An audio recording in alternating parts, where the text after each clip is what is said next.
Pronto, cá estamos nós para mais um Em Cartaz, o programa da arte, da cultura e do bom entretenimento, aqui pela TV Aberta São Paulo, canais 9 da NET, canais 9 da NET?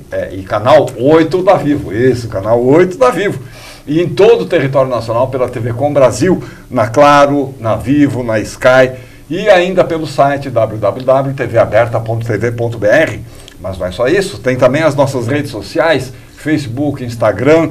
É só digitar lá, @programa em cartaz. E ainda o nosso canal no YouTube, onde a gente disponibiliza todas as entrevistas que fazemos aqui no nosso programinha. Então, podemos começar. O Em Cartaz está no ar.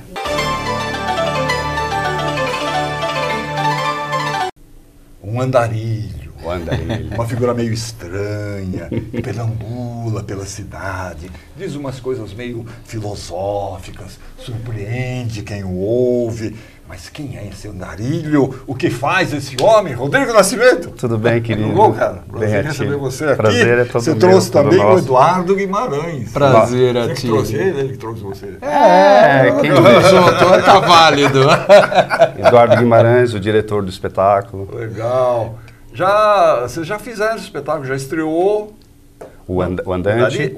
O Andante nós estreamos no Bibi Ferreira, em maio. Aí fizemos uma temporada, aí encerramos, fizemos o Espaço ao Cubo. Espaço ao Cubo, Fizemos ali lá na mais. Barra Funda. Isso, um espaço bem bonito, bem bacana. E agora estamos voltando para Lapatões, dia 1, 2 e 3 de setembro. Legal. Semana que vem. O Andante, cara. O Andante. Texto do Elias Andreatta. Grande Elias Ele já Andreatta. montou também, né? Ele montou em 2012 e eu tive o privilégio de estar lá na estreia. É mesmo? Eu assisti sem querer, 12 anos depois, eu precisava, querendo um texto.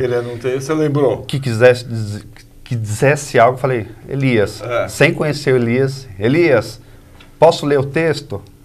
Ele mandou o texto, gentilmente, eu li o texto, mandei pro Du, o Du pirou. Rodrigo, esse texto viajou. Elias, a gente pode montar esse texto? Aí ele demorou uma semaninha. Rodrigo, pode montar. É seu. Cara, é seu. O Andante me lembra, sabe o quê? Quando eu li o release do espetáculo, tinha um cara que ficava na Avenida Pedroso de Moraes, lá em Pinheiros, era um mendigo de rua, e ele tinha um monte de cadernos, assim, e ele ficava o tempo todo escrevendo. Nunca soube o que ele escreveu, né? E é isso. Mas, e sei lá o que ele escrevia e tal, mas ele ficava concentrado, sabe? E escrevia sem parar. Quando eu li o release, eu falei, nossa, lembrou da hora esse cara. Ótimo, porque o Elias, quando ele teve para assistir o espetáculo, ele contou uma história muito semelhante à sua, Atílio. Que ele estava descendo a Pacaembu e foi ali com um andarilho, ele teve a inspiração de escrever o Andante. Uma figura muito semelhante com essa tua história também. O Elias estava nos contando assim. E depois que a gente começou a falar, vamos fazer o Andante, a gente começou a perceber em volta, andando pelas ruas, o que tem de andarilhos. Outro dia eu estava na porta do mercado, um rapaz, um senhor, gritando na porta do mercado, gritando, falando coisas, e o pessoal do mercado, esses da Cracolândia, começou a desdenhar. Eu falei, aí como eu estava fazendo antes, eu falei, para prestar atenção no que ele está falando. Ele está falando umas coisas de Deus falando umas coisas com nexo, mas sem nexo. E eu falei, presta atenção, tem muito conteúdo que ele está falando. E o Andante é isso. O nosso Andante tem essa loucura, essa esquizofrenia, mas ele é provocador, ele faz a plateia refletir sobre a vida. Ele é muito real, né?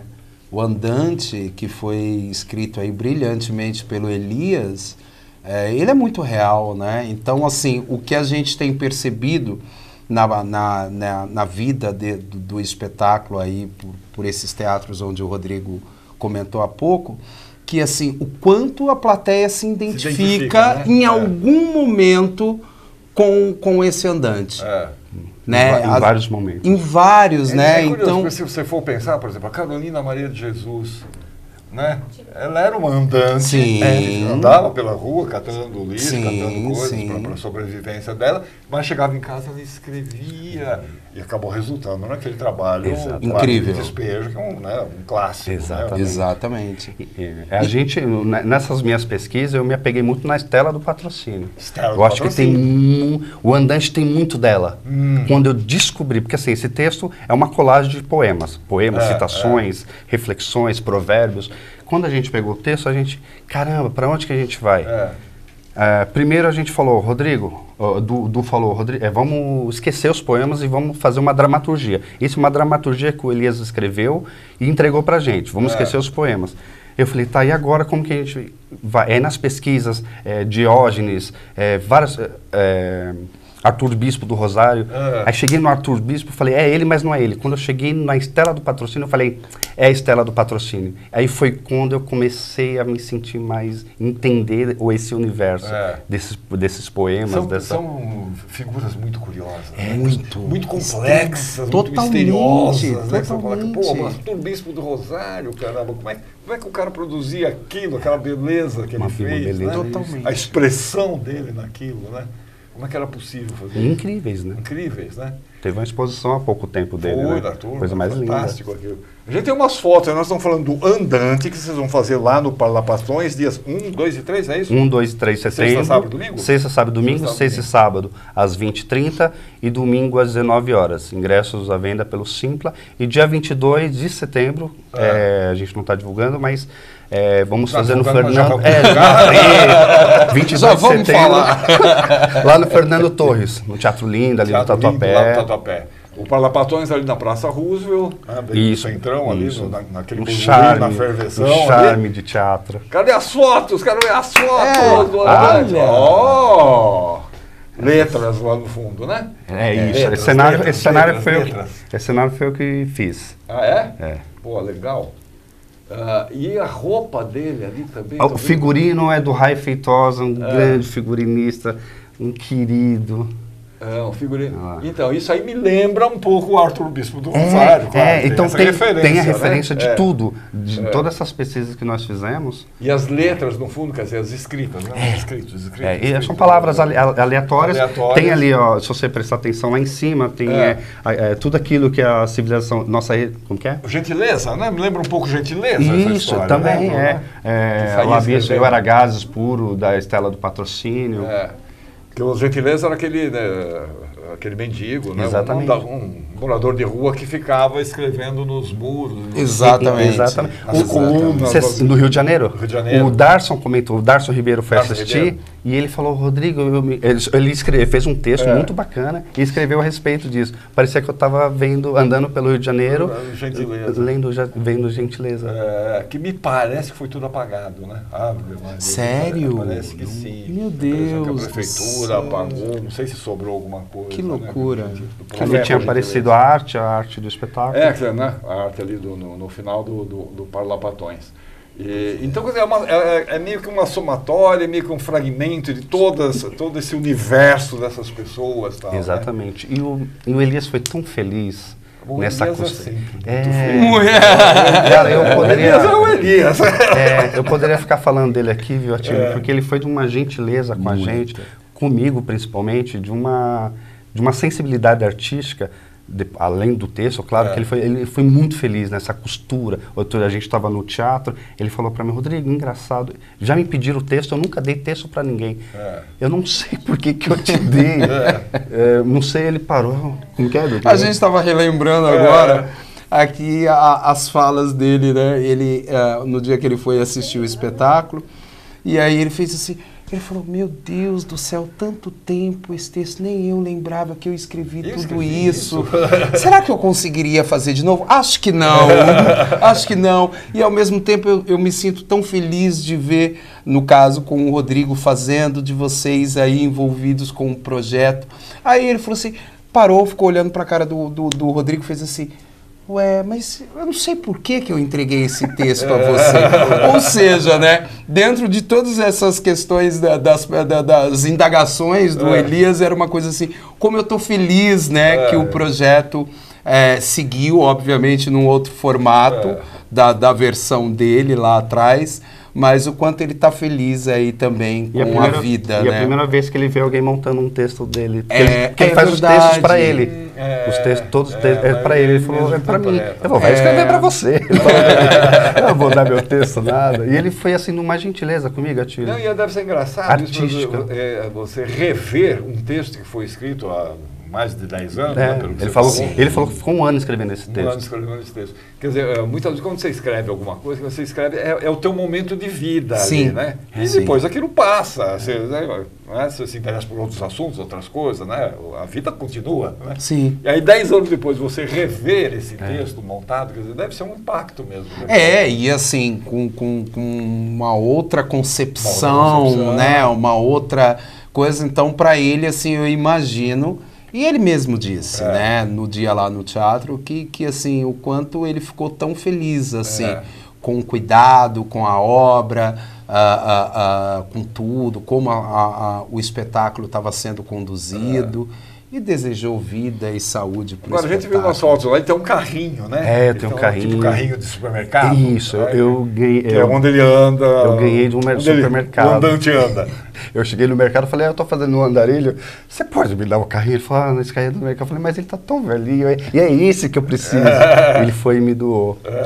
Porque normalmente as pessoas roubam. Né? Exatamente. Aí eu falei, eu vou pedir que é mais bonita. Eu não quero essa energia. Tanto é que no cenário, é engraçado, né? No cenário tem um poema que fala, todo colosso é diabo, não sei o que. Aí eu falei, eu não quero diabo no cenário. Vou colocar coitado, pobre coitado. Tirei. E para não ter essa energia. Essa energia, né? E a ideia do carrinho é justamente ele criar esse andante, ele cria o mundo dele dentro do carrinho. Então, dentro desse carrinho, nós temos, ele tem os livros, ele tem panos, a própria boneca, com quem ele faz uma grande reflexão sobre a vida, junto com essa boneca, o alto ego. Então, assim, ele tem vários apetrechos, várias coisas que ele, no decorrer do espetáculo, ele vai contracenando com esses apetrechos. Vamos pedir para colocar de novo essas fotos, porque agora você está falando uma coisa que a gente vai entender melhor as fotos agora do andante, né, com as explicações que o Rodrigo está nos dando aqui. Aí, né? Olha lá o carrinho, ali aparece aí tem vários carrinho. livros que ele vai pegando. Então, quer tem dizer, um o papelão universo que ele, dele está ali, né? Ele gosta de escrever muito em papelão, os números, palavras. Eu não sei se vocês viram recentemente, vou dizer que a prefeitura andou desalojando o pessoal ali debaixo do Minhocão e leva os pertences pessoais, quer dizer... você destrói a vida da pessoa. Total, né? Aqueles porque ela cria, objetos, né? São uma referência de mundo dela. Né? Exatamente, eles criam o mundo deles. É que né? para eles não é interessante, né? Para quem está tirando não é interessante. Mas para a pessoa... Aquilo é uma bobagem, tá? Mas para o cara tem um valor. Sim. Aquela boneca, aquele livro, o sapato velho. Tem mais fotos, Ah lá, aí aparece bem o carrinho. Engraçado, você foi uma plateia, um público. Público ali que estava ela foi lá, tirou e mandou. Ficou linda essa foto. Ficou mesmo, ficou bem bacana. Pega bem de cheio ali, né? Aí esse cenário ele vai movimentando, vai contando a história junto. Os caixotes que estão embaixo, né? Aquela coisa, né? Legal. O que é bacana, o Rodrigo estava comentando agora, Tílio, sobre a questão do cenário, e é muito bacana, porque assim, a cada momento que esse personagem ele está vivenciando uma história, o que acontece? Esse cenário ele se move. Então o cenário ele vai embarcando junto com a personagem dentro da história. Então o cenário ele começa de um jeito e ele vai caminhando em outros formatos e no final a gente não vai ter que dizer. Que é como se fosse o andar do andante. Exatamente. Né? Passando por vários lugares. O cenário vai junto, sabe, dentro dos devaneios da personagem. Agora o final não dá para contar? Não. O final, ele tem uma luz que... A peça acaba quando termina. Exato.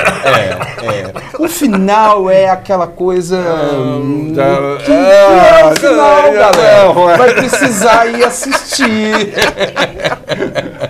Então vamos repetir, dia 1, 2 e 3 de setembro. De setembro, Parlapatões. Espaço Parlapatões. Praça Roosevelt 162, eu acho que é o número. Bom, mas é fácil, viu? Parlapatões na Praça bem, Roosevelt.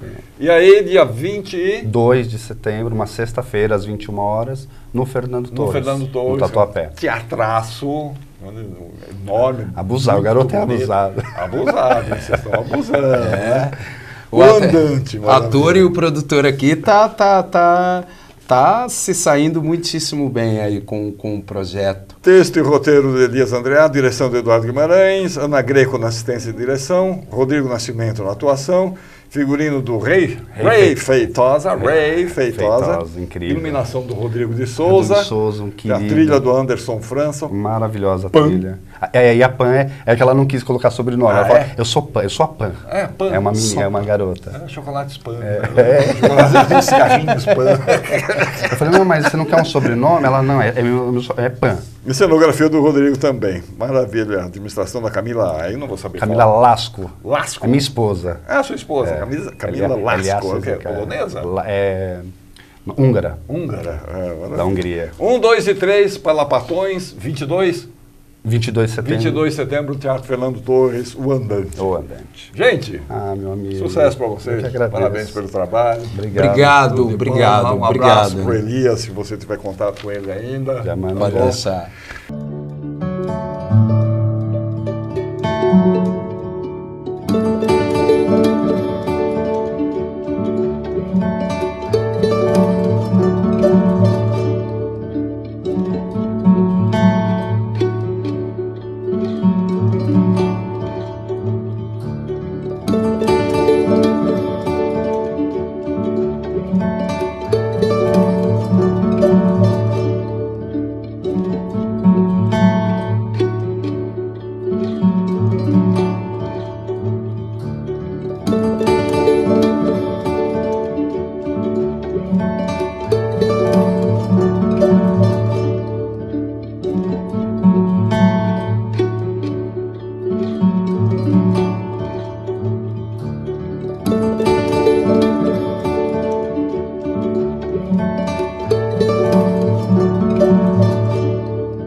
A dica de cinema, Oppenheimer é o nome do filme que está levando um grande público às salas de cinema de São Paulo. É a história do Robert Oppenheimer, um físico que vai trabalhar com uma equipe de cientistas num experimento que se chama Operação Manhattan. Desse trabalho resulta o surgimento da bomba atômica, aquela de Hiroshima e Nagasaki. O filme é baseado num livro que ganhou o prêmio Pulitzer. Vamos ver o trailer?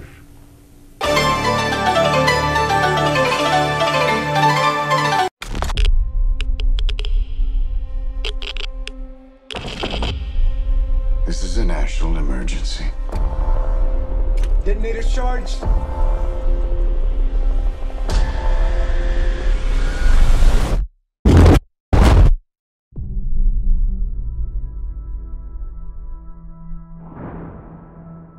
We're in a race against the Nazis.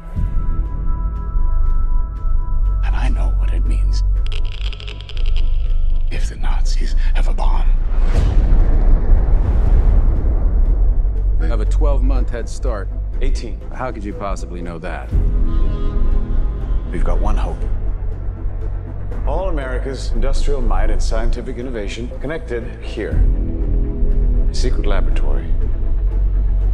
Keep everyone there until it's done.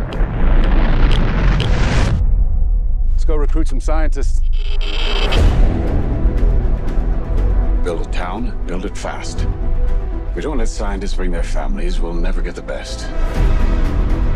Why would we go to the middle of nowhere for who knows how long? Why? Why? How about because this is the most important thing to ever happen in the history of the world? You're the great improviser, but this you can't do in your head. Are we saying there's a chance that when we push that button, we destroy the world? Chances are near zero. Near zero. What do you want from theory alone? Zero would be nice.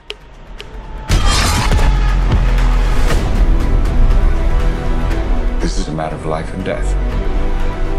But I can perform this miracle. World War II would be over. Our boys would come home. That's happening, isn't it? The world will remember this day. Our work here will ensure a peace mankind has never seen.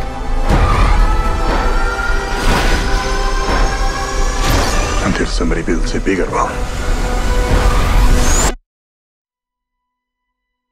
You are the man who gave them the power to destroy themselves. And the world is not prepared.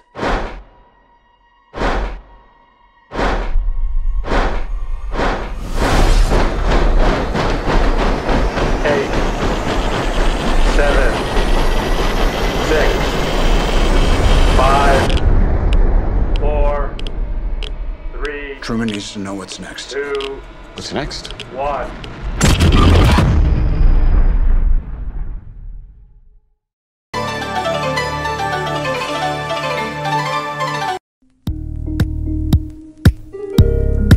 O Hemocentro da Santa Casa de São Paulo precisa de você, precisa do seu tipo sanguíneo. A positivo, O positivo, B negativo. Nosso estoque está muito crítico. Venha até o Hemocentro da Santa Casa de São Paulo, faça o seu agendamento pelo telefone 2176-7155 e ajude aos pacientes que precisam de cirurgias, que fazem tratamentos oncológicos, ajude a salvar vidas.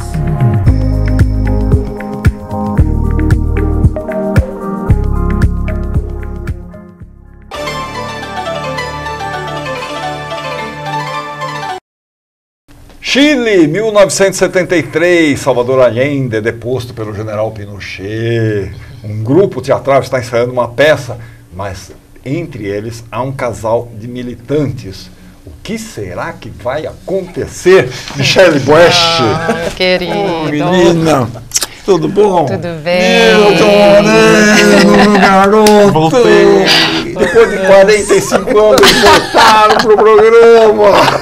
Hoje é um momento histórico. Nossa, uma pandemia, hein? Uma pandemia. Uma pandemia em nossas vidas, né? Em nossas vidas, né? Tudo mudou, né? Tudo mudou e nada mudou. Tudo mudou e nada mudou. Mas então, Sueño de una noche de verano. É isso mesmo. O grupo está montando essa peça. É isso. A coisa começa aí. Quer começar, autor? Começa, então. Contando? Na verdade, a gente quer ir. O autor está presente. Tá bom. A história, na verdade, a gente fez uma adaptação, uma inspiração, uma livre adaptação do Sonho de uma Noite de Verão do Shakespeare. Mas, assim, o que era para ser uma montagem do espetáculo, o texto do Shakespeare, acabou virando uma forma da gente conversar com a América Latina e com o momento que a gente estava vivendo político, turbulento. Então, virou uma metáfora e, na verdade, a história de um diretor de teatro que está, como você colocou super bem, em Santiago, e tem a ideia genial de como ele vai fazer o sonho de uma noite de verão dele no dia da tomada de La Monnaie, né? Enfim, do ataque, enfim. Ataque, aquela coisa toda. As bombas, aquilo tudo, aquela confusão toda. Então ele tem que fugir junto com a atriz militante. Namorada em questão, dele. Né? Que o leva para uma fuga. E ele fica a militante e você tem um namorado? Eu sou namorada dele. Atriz e diretor são um casal. Você é desse grupo de teatro. E eles fogem do Chile, mas aí, enfim, acontecem coisas e ele tem que ficar fora, exilado por um bom tempo. Mas ele passa 20 anos, que é o tempo, né, da restauração, né, de uma democracia chilena, pensando nessa peça, sonhando com essa peça constantemente, que ele quer realizar. E ele volta para fazer e aí vai entender o que é que restou desse Chile. O espetáculo dá um salto? Dá um salto. Ele tem 2 atos.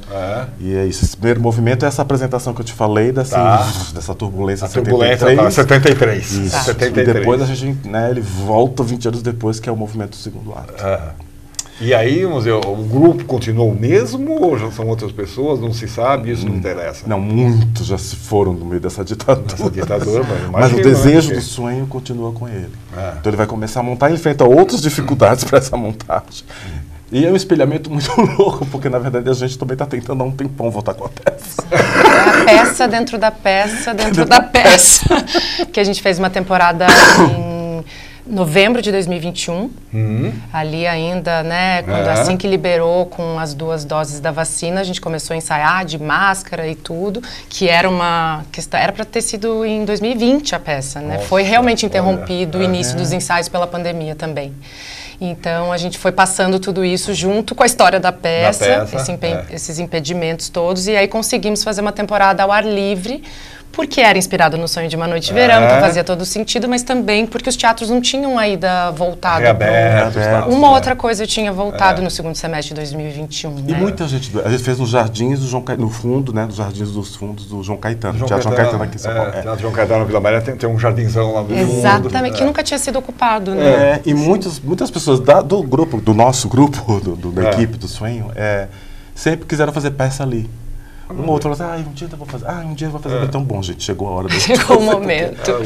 Agora, falando do Chile em 1973, foi um período terrível da história do Chile, né? Eu me lembro que o Willo Krugler esteve lá, ele estava lá nesse momento em que a coisa estourou, tal, não sei o quê, ele chegou a ser detido, tal, não sei o quê, e ele viu coisas pavorosas, tipo assim, cadáveres no rio, coisas desse tipo. Quer dizer, para quem não sabe muito bem, quem não conhece muito bem, foi um momento negro da história do Chile, né? Muito mais forte do que a nossa ditadura até aqui. Né? Sim.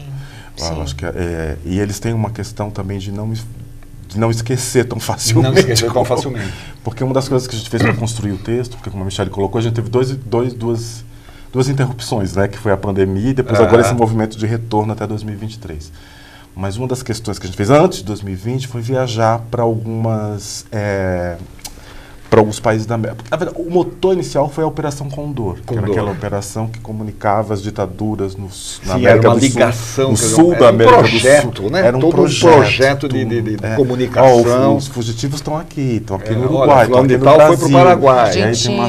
Então, a Operação Condor foi o que acendeu a gente para começar a pesquisar. Aí fomos para o Uruguai, para a Argentina e para o Chile, especificamente, se bem que ainda tinha Paraguai no meio, enfim, tudo.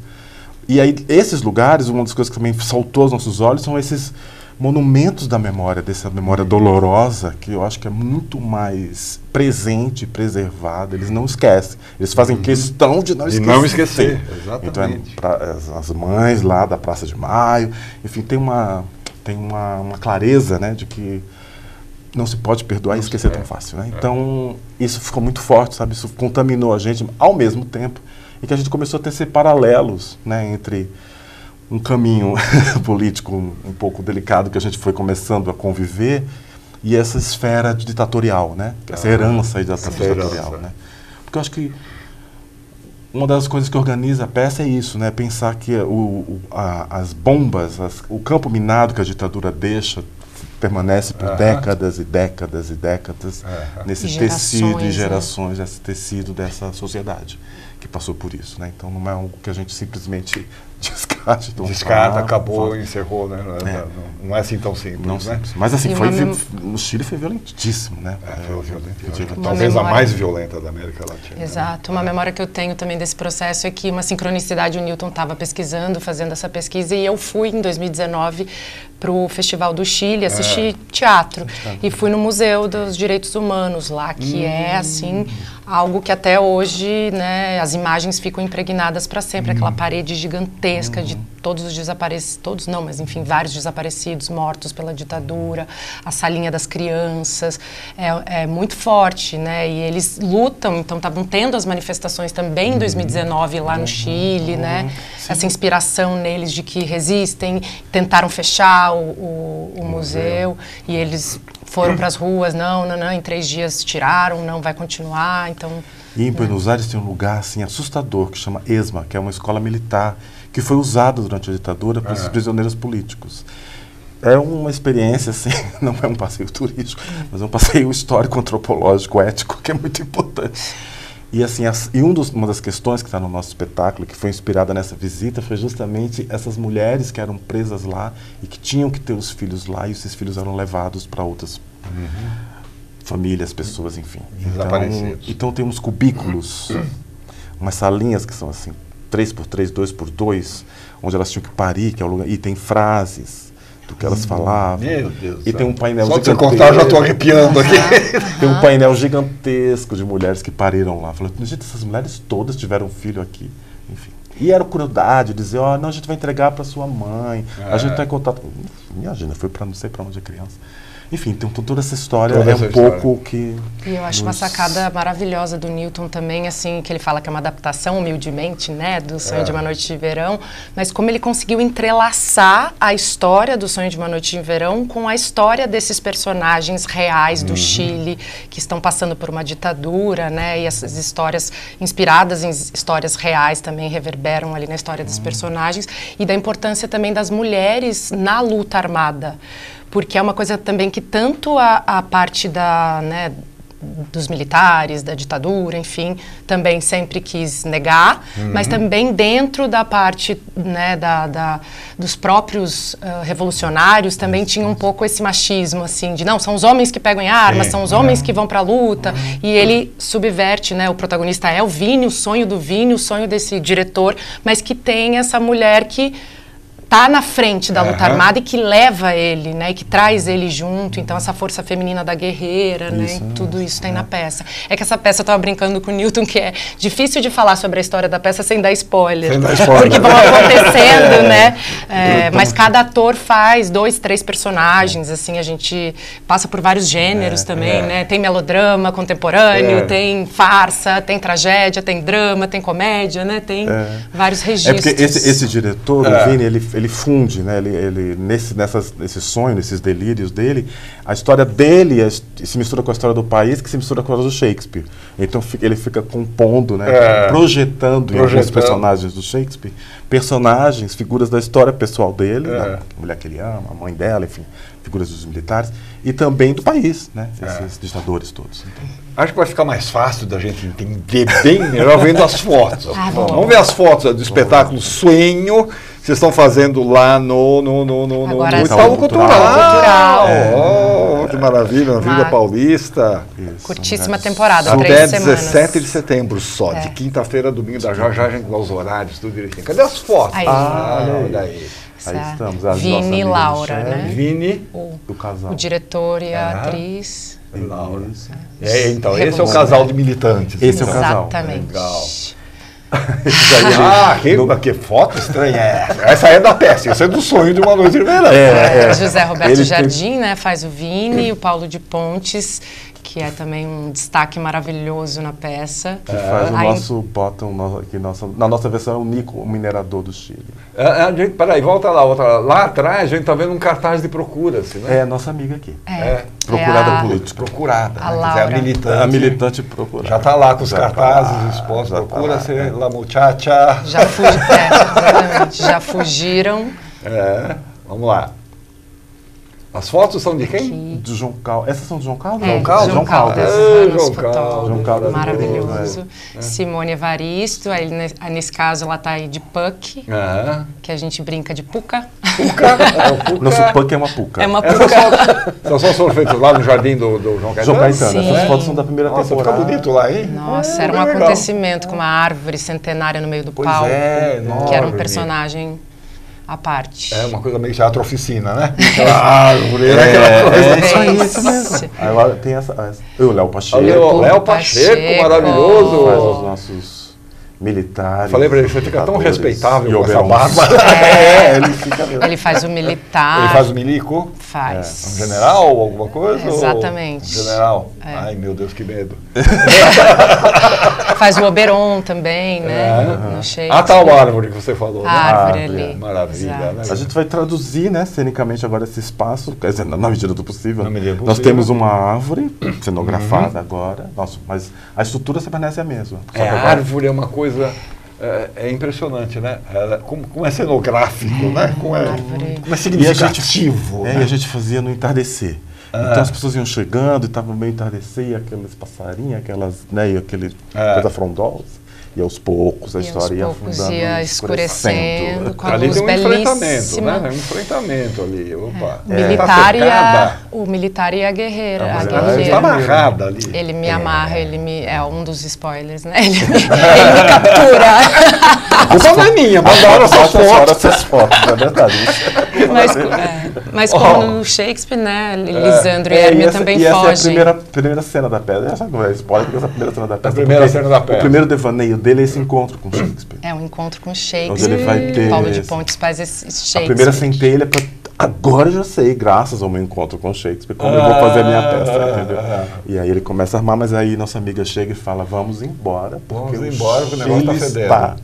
Em chamas. Então, olha que linda, que aí foto também, maravilhosa. Aí é um devaneio da Laura que encontra a Hipólita nesse lugar de tortura, enfim. Que traz um pouco esse lugar que a Michelle falou das mulheres guerreiras, das Amazonas, enfim, essa força feminina da luta, né? Essa força feminina da luta.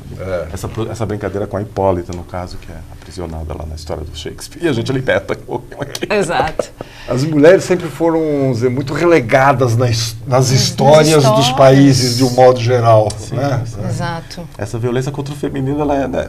Nossa. É sobre o que temos que agir, me parece, né? A gente fala muito da questão, a violência, o mundo, que são várias as violências, são muitas e muitas que têm que ser questionadas e pautadas e representadas, mas enfim, você fala da violência trans, mas a violência mulher trans é maior do que a violência homem. A violência mulher negra, mas a violência a comunidade negra, mas enfim, a mulher negra sofre mais do que o homem. Então sempre, se você contar, sempre a questão da violência contra um lugar do feminino. Então a gente, no sonho a gente primeiro inverte essa figura, né, de luta, mas e também fala desse lugar da opressão feminina e dessas maternidades que foram, dessas famílias interrompidas pela ditadura, dessas maternidades interrompidas pela ditadura. Né? Essa luta das mulheres da Praça de Maio, por exemplo, né, é uma coisa impressionante. Quantas centenas de crianças que desapareceram. Já são as avós agora. São as avós. Tem as mães, tem as avós, daqui a pouco as avós. E se você vai lá, eles têm toda semana tem uma visita guiada, uma aula que eles dão, 2, 3 horas, você fica lá, eles passam vídeo, passam tudo, explicam toda a história, você pode entrar, conversar com as mães que estão lá, né? As mães da Praça de Maio, da sede deles, e participar da caminhada quinta-feira. Vocês viram esse filme do Ricardo Darín, recente? Sim, 1985. Ah, sim, a gente era 1985, exatamente. Tudo a ver. Se relaciona totalmente com a peça. Sim. Imagino mesmo. Também o documentário da Torre das Donzelas, que a gente assistiu. Torre das Donzelas? Que são mulheres brasileiras, Dilma está lá, enfim, mulheres que passaram por torturas e foram presas nessa torre das donzelas, que eles chamaram poeticamente, onde elas passaram por... Aqui em São Paulo? A Torre das Donzelas? Aqui em São Paulo. Aqui a gente tem as instalações do DOPS ali, né? Sim. Onde está a Pinacoteca. Exatamente. O prédio da Pinacoteca e tal, não sei o quê. E é impressionante, embora não estejam totalmente preservadas na forma original, mas é impressionante você ver, né? Aquelas séries, você começa a imaginar, né? Você começa... parece que ouve vozes da Terra. Exatamente. É um pouco assustador. É impressionante. Vozes desses desaparecidos. Sonho com a heróica companhia cena. Heróica! Até o dia 17 de setembro, de quinta a sábado, às 8 da noite, domingos e feriados, às 7 da noite, na sala Itaú Cultural, ali na Avenida Paulista, não sei que número é, mas lá no comecinho da Paulista. Dá para reservar, né? Pelo site do Itaú. É bom reservar, né? Pode reservar 2 no seu CPF, aí você já vai garantido. Só tem que chegar 15 minutinhos antes. Só até o dia 17 de setembro, gente. De quinta a domingo. Quinta a sábado às 8, domingo e feriado às 7. O elenco é de primeira, né? Leopoldo Pacheco, Sandra Corvelloni, Paulo de Pontes, José Roberto Jardim, Michele Boesch, Simone Evaristo e Gregory Sliva. Que é o nosso compositor e músico que faz a peça toda junto. É o 7º personagem. A gente tinha 8 personagens. Eram eles, com o Greg, e a árvore. Uma equipe primorosa que desenha de luz do Wagner Pinto. Vocês também capricham, hein? Figurinos do Leopoldo Pacheco, do Chris Eisner. Sim. Nossa Senhora, meu Deus do céu. Visagismo do Léo. O Léo é um primoroso, ele né? É primoroso. Ele é multi. Ele é caprichoso. Essa equipe de peso. É isso aí. Sonho, até 17 de setembro. Gente, que bom que vocês voltaram com a peça e que bom que vocês voltaram no cartaz. Com a saúde não demorar mais 20 anos. Será que vai demorar 20? Demorou 2. Querido, obrigada por nos receber sempre tão carinhosamente.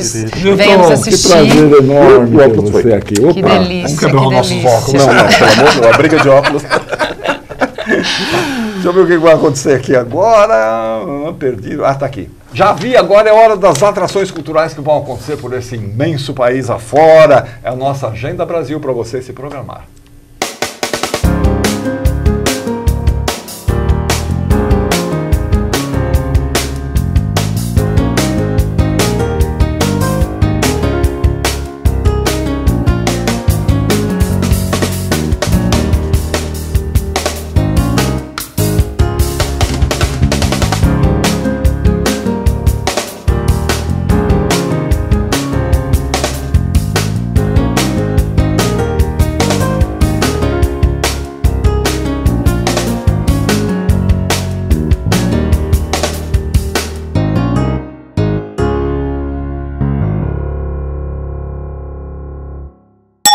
Valendo! Olha só, você vai assistir um espetáculo teatral, você entra, a plateia está disposta como se fosse uma sala de aula, né? Uma coisa meio assim, e aí vai rolar, a peça é uma reunião entre uma coordenadora pedagógica, uma professora substituta, ou pai de aluno, mãe de aluno, uma coisa assim. Uma coisa meio estranha, essa peça que se chama Substituições. É isso? Sim, substituição. Substituição, né? Isso. Camila Piva. E Elton Hélio, né? Substituição, imagino que seja substituição do professor, substituição do quê? Pois é. Após um vazamento de privacidade, uma professora ela foi afastada e aí foi chamada uma substituta para assumir essas aulas. Então, o que vocês vão assistir lá são 6 diretrizes que essa professora substituta passa para a sala de aula para um bom conviver nos próximos meses. Isso. Porque ela está entrando agora. Ela está entrando agora. Para que tenha um bom conviver, eu vou passar aqui vamos estabelecer algumas combinados, coisas, como a gente fala. Sim, combinados. E aí, essa é a peça. E antes tem essa... Então, antes tem essa reunião, assim, são 2 cenas. Essa é a segunda cena, da professora substituta dando 6 combinados. Antes, a cena 1 é um pai de uma aluna um tanto quanto difícil, conversando com uma coordenadora... conversando com uma coordenadora pedagógica. E é aí que a gente descobre esse lance do vazamento de privacidade que aconteceu. E é isso que justifica a presença dessa professora substituta na cena seguinte. Você a professora substituta? Sou. Você é substituta? Monstruosamente. Monstruosamente. Olha lá, olha o julgamento dele. É uma cena solo, né? Então, após essa cena onde o pai conversa com a coordenadora, eu entro e começo a me apresentar para o público, que na verdade estão ali na posição de alunos. Então eu circulo entre a plateia. A posição de aluno, imagino que aquelas fileirinhas, como uma sala de aula. Organizadinhas. É mais que uma peça, uma imersão realmente. É como se você estivesse em uma sala de aula. Uma sala de aula. E a plateia, claro, não tem interação, mas a plateia ela vai sentir um pouco daquele... Será que ela vai me chamar? Será que ela vai mexer comigo? Se é tipo chamada oral, sabe? É isso. A gente vai causar essa tensão na plateia também e ela vai trafegar sobre os alunos, que é a plateia. Que um professor faz numa sala de aula, né? Caminha, é uma forma de deixar mais dinâmico o espetáculo também e trazer mais que um teatro, mas uma imersão realmente, né? É até nostálgico para quem há muito tempo não entra numa sala de aula. Exatamente. Acho que quando o público entrar e se colocar nesse lugar, ele vai relembrar, vai relembrar aquela coisa de escola, né? Então, vai ficar uma coisa mais... eles vão se sentir mais à vontade, eu acho, sabe? Até para poder intervir e querer participar. E aí eu fico lá falando sobre a substituição de várias formas, né? Então aí vem abordagens sociais, de várias formas. Na sociedade, o que é a substituição, né? E tudo isso, o mercado de trabalho e as relações humanas. Então ela vai assim nesse profundo, né, na questão da substituição. Vocês têm uma vivência nesse ambiente, né? Sim, então, aí que tá. A cena 1 foi escrita por mim como uma resposta à cena 2, que é o texto de Katia Klassen. Ela assina a dramaturgia comigo e ela é uma professora do ensino público. Então ela está há décadas no ensino público e ela fala com... Conhece essa sabe realidade. Mesmo, sabe? Ela domina isso. Então ela e a Camila também é professora. Sou professora. Público também, fiquei 18 anos na rede pública, lá no chão mesmo da escola, que é o que a gente fala. Então, na concepção da personagem, eu me vi várias vezes, né? Naquele lugar, né, como professora e aquela coisa da interação com os alunos e as provocações. Então, assim, o maior desafio como atriz é saber o quanto da professora Camila tá ali, o quanto eu tenho que distanciar a professora da personagem, ou o quanto vale eu colocar o tanto de Camila professora lá dentro, né? Então é muito legal essa coisa. Dualidade, essa relação, né, entre a atriz e a professora mesmo. Tal. Eu acho que a grande tônica dessa peça é realmente mostrar as mazelas do ensino público, né, e como eles refletem, todas essas mazelas do ensino, como eles refletem no aluno, no professor, no profissional da educação, tá, e nos pais. Né? Por isso que tem essa cena que abre e depois a gente mostra o desfecho dela no solo que a Camila faz. Agora, tem uma coordenadora também. Sim, essa coordenadora é que ela vai passar a situação para o pai do que aconteceu sobre esse vazamento de privacidade na internet. Que é uma coisa, vamos dizer, que há 18 anos atrás, quando você começou, provavelmente não havia, isso não existia. Então, tal, né? Isso é que é legal, é a contemporaneidade também, porque assim, eu classifico assim, o texto, a cena 2, ela é um tanto quanto atemporal. Porque assim, a Katia, ela, como eu disse, ela está há décadas no ensino público. Então ela traz visões lá do começo dela até agora. Agora, a cena 1, eu contemporaneizo isso aí. Eu trago questões realmente como internet, vazamento de privacidade, programas sensacionalistas, que uns anos atrás ainda não existiam. Então essas questões, elas são trazidas. Houve uma mudança muito grande, né, no ambiente escolar, né? Nessas últimas 2 décadas, por exemplo. Né? A questão do uso da tecnologia em sala de aula, né? E o quanto isso foi entrando e foi impregnando, né? E ao mesmo tempo as dificuldades por não ter, né, talvez as ferramentas tecnológicas necessárias, né, quando a gente trata de ensino público. Então o desafio, né, do professor de ter que se virar com aquilo, né, e também a coisa de não poder, né, muito tempo proibido o celular em sala de aula. E agora não, e a pandemia mostrou pra gente que realmente funciona. É uma ferramenta. É uma ferramenta, e que bem usada. É uma questão, inclusive, É uma questão. Essa introdução abordado pelo solo que ela faz. E também comportamental mesmo, né? Quer dizer, eu sinto isso, quer dizer, o comportamento, a relação entre aluno e professor. Sim. Né? Também mudou pra caramba, né? Totalmente. Que eu acho que é uma das mazelas principais aí. Principalmente porque hoje em dia o aluno ele não precisa ser avaliado, né? Então, assim, de certa forma, isso tira realmente ali a figura do professor como alguém que está lá para passar conhecimento. Então, assim, tanto faz, tanto fez hoje em dia, né? Muitas vezes é você ir responder a chamada e que no final do ano você vai ser promovido. Então, eu acho que o ponto sério dessa relação que mudou professor e aluno tá aí.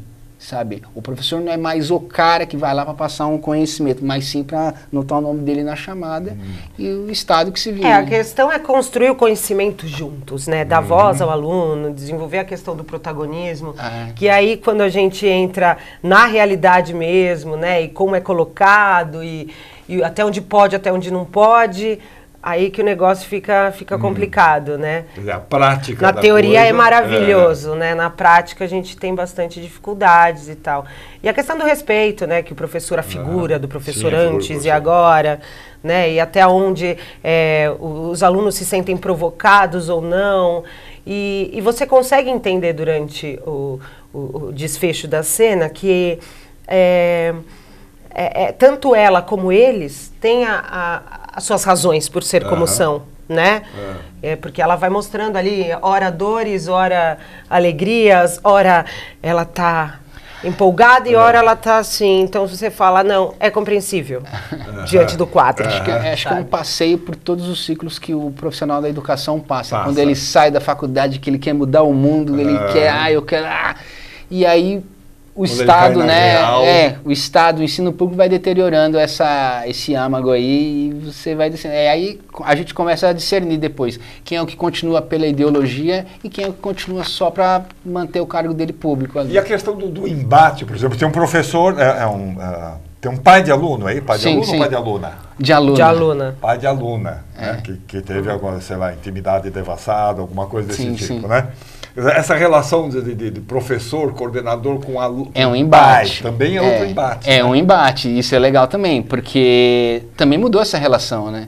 Mudou. Hoje em dia, se eu falo, olha, o seu filho aprontou, o pai, antigamente, ele é primeiro no filho e combinado com o filho. Agora ele vai lá, não, meu filho aprontou, não, você está enganado, meu filho não mente. Então, mudou isso, né?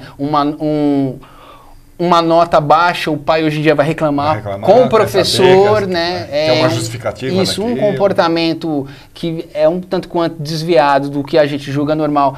Ele vai lá questionar a coordenação, não o filho, ele não procura saber o que está acontecendo com o próprio filho. Então é muito dessa ausência também, mostra.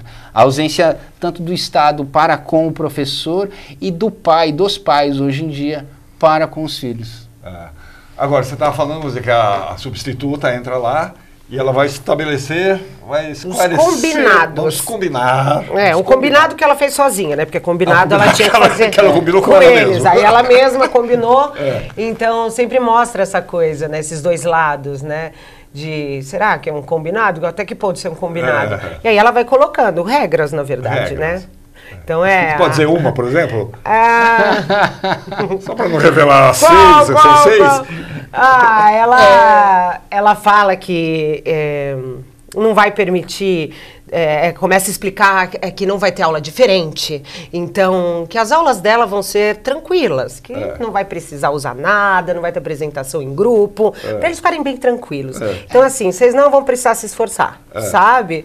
Então esse é um dos combinados, para tentar ganhar, sabe? Falar, gente, minha aula vai ser legal. Vai ser legal. Só que tudo isso a gente já conversou muito, né, sobre como ela vê, se ela está ligando ou não para o que ela está fazendo ali, e a gente entende que no final pode ser uma estratégia dela, essa coisa de repente, olha, vai ser legal, eu sou amiguinha de vocês, mas é para chamar a atenção deles.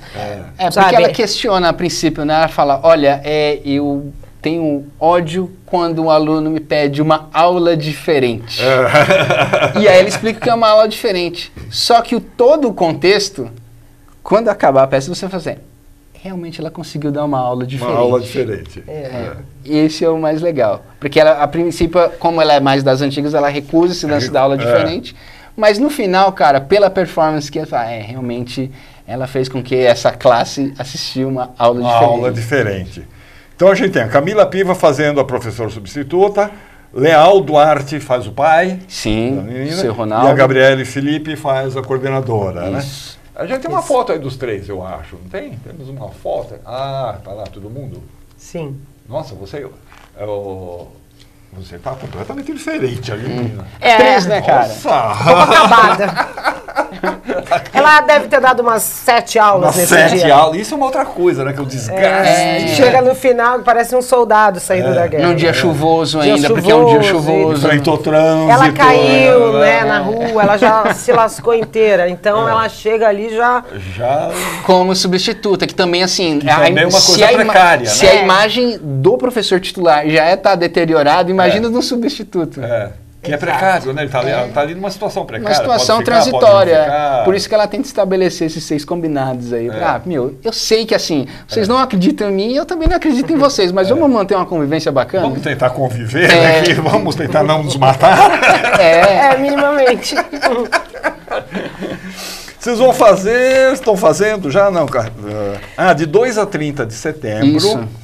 no Espaço de Provocação Cultural. Esse nome é bom. Ótimo, combina bastante. Cultural. Além da infraestrutura de lá combinar bastante, o nome também é bastante forte. Você diz a infraestrutura porque é o espaço? Sim, porque nós por ter uma disposição de uma sala de aula, a gente queria um espaço menor, intimista, assim, 40 pessoas. Então da onde você estiver, você vai estar inserido ali numa sala de aula, realmente. Até se você for da galera do fundão. Então, e que ela vai até... Tem chamada. E com nomes maravilhosos Inclusive, vá lá pôr seu nome na chamada, cara. Ai, que barato, que legal. O Espaço de Provocação Cultural fica na Bento de Abreu, Rua Bento de Abreu, 151, na Lapa. É um espaço novo? Espaço tanto quanto novo. Acho que foi lançado um ano antes da pandemia, aí entrou a pandemia e parou, mas agora ele está voltando. Realmente, né? Como tudo está voltando, né? Agora ele está bombando São Paulo. Tá bem legal. Vocês fizeram todo o ensaio lá? Ou... Sim, lá e também na casa dela, que tem um espaço bacana, e aí a gente emulou uma sala ali. Que bom saber que você tem um espaço legal. É ótimo saber. Lá eu tenho uns manequins, a gente coloca para ser os alunos. Bota os alunos. E fica lá, dá certo. A Amora também é uma A gente tem a minha cachorrinha Amora, ela também participa. Ela é a única que viu todo o espetáculo. Ela viu tudo, ela acompanhou tudo, ela passa algumas diretrizes também. Companhia Contumaz de Teatro, esse nome também é bom, hein? Contumaz. Eles estão ali, são contumaz. Mas não importa o que aconteça, governo que mude, sabe? A gente continua insistindo. E contando mais coisas. Contando mais coisas. Então, de 2 a 30 de setembro, aos sábados.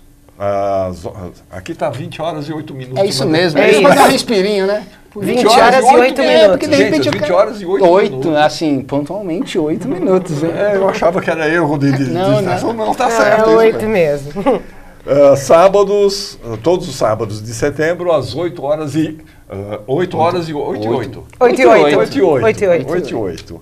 Espaço de Provocação Cultural, Rua Bento de Abreu, 151, na Lapa. Substituição da companhia Contumaz de Teatro. Maravilha, gente, eu acho que espetáculo intrigante. Gente, sucesso para vocês. Obrigada. Tudo de bom lá. Obrigada. Muito obrigado, cara. Valeu pelo espaço. Merda lá. Muito bem, estamos chegando ao final do programa, avisando que sábado tem show da Joyce Moreno no Blue Note. A Joyce construiu uma carreira muito mais focada lá no exterior do que aqui no Brasil. Tem discos e faz shows em todas as partes do mundo. E sábado ela estará em São Paulo, lá no Blue Note, para a gente aproveitar. Vamos ficando por aqui, o som da Joyce Moreno. Não se esqueçam das nossas redes sociais, do nosso canal no YouTube. Bom fim de semana para todos. Beijos e queijos.